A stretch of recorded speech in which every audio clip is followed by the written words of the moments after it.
गांव में बहुत बड़ा क्रिकेट मैच खेला जा रहा था, लेकिन यह कोई साधारण मैच नहीं था। पेड्डी को अकेले ही 21 खिलाड़ियों के खिलाफ खेलना पड़ रहा था, क्योंकि उसकी अपनी टीम के खिलाड़ी भी सामने वाली टीम से मिल चुके थे। सामने मुन्ना भैया की टीम थी, जिनका पूरे गांव में बहुत खौफ था। सभी को लगता था कि पेड्डी यह मैच कभी नहीं जीत पाएगा, लेकिन पेड्डी हार मानने वालों में से नहीं था। वह अकेले ही पूरी टीम का सामना करता रहा और मैच को आखिरी गेंद तक ले आया। अब आखिरी गेंद पर सिर्फ 2 रन चाहिए थे और एक ही विकेट बाकी थी। पूरा गांव सांस रोककर यह मुकाबला देख रहा था। हर तरफ सिर्फ एक ही नाम गूंज रहा था। तभी उसकी अपनी टीम का एक खिलाड़ी जानबूझकर खुद को रन आउट करवा देता है। इसी के साथ पेड्डी यह मैच हार जाता है। हालांकि मैच हारने के बाद भी गांव के लोग दुखी नहीं होते, क्योंकि उनके लिए जीत से ज्यादा पेड्डी का खेल और उसका हौसला मायने रखता था। इसी मैच को देखकर अखाड़े के गुरुजी पेड्डी के पास आते हैं और उसे पहलवानी करने की सलाह देते हैं। लेकिन पेड्डी बहुत गरीब परिवार से था, इसीलिए वह सबसे पहले गुरुजी से पूछता है कि क्या यहाँ काम करने पर दिहाड़ी मिलेगी। तब गुरुजी उसे समझाते हैं कि जिंदगी में हर चीज पैसे से नहीं मिलती। गुरुजी की यह बात पेड्डी के दिल को छू जाती है और अगले ही दिन वह अखाड़े पहुंच जाता है। लेकिन वहाँ उसका स्वागत सम्मान से नहीं बल्कि अपमान से होता है। गरीब गांव से होने की वजह से सभी लोग उसका मजाक उड़ाते हैं। शुरुआत में वह थोड़ी देर अभ्यास करते ही थक जाता था। सबसे हैरानी की बात यह थी कि गुरुजी उसे कुश्ती सिखाने के बजाय अखाड़े के छोटे छोटे काम करवाते थे। कई दिन बीत गए, लेकिन फिर भी उन्होंने उसे कोई दांव पेंच नहीं सिखाया। एक दिन पेड्डी गुस्से में आकर गुरुजी से कहता है कि आप मुझसे सिर्फ मुफ्त में मजदूरी करवाते हैं, लेकिन कुश्ती नहीं सिखाते। तब गुरुजी मुस्कुराते हुए उसे समझाते हैं कि जो काम वह रोज कर रहा है वही कुश्ती की सबसे मजबूत नींव है। अगर वह पूरी लगन और ईमानदारी से मेहनत करेगा तो समय आने पर सब कुछ खुद समझ में आ जाएगा। उस दिन के बाद पेड्डी पहले से दोगुनी मेहनत करने लगता है। धीरे धीरे उसकी ताकत, फुर्ती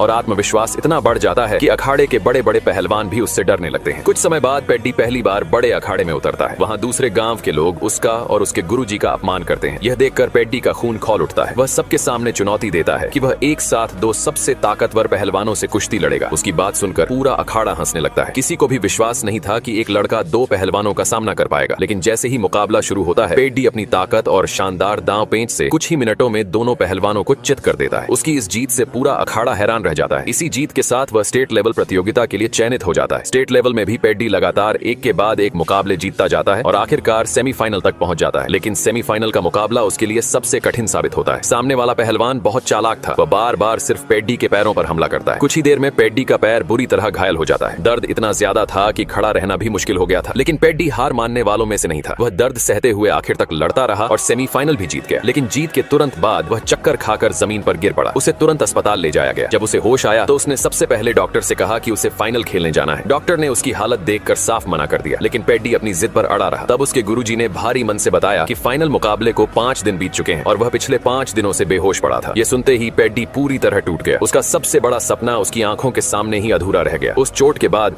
वह कभी दोबारा कुश्ती नहीं खेल पाया। लेकिन पेड्डी ने जिंदगी से हार नहीं मानी। उसने फैसला किया कि अब वह पैरालंपिक में भारत के लिए खेलेगा।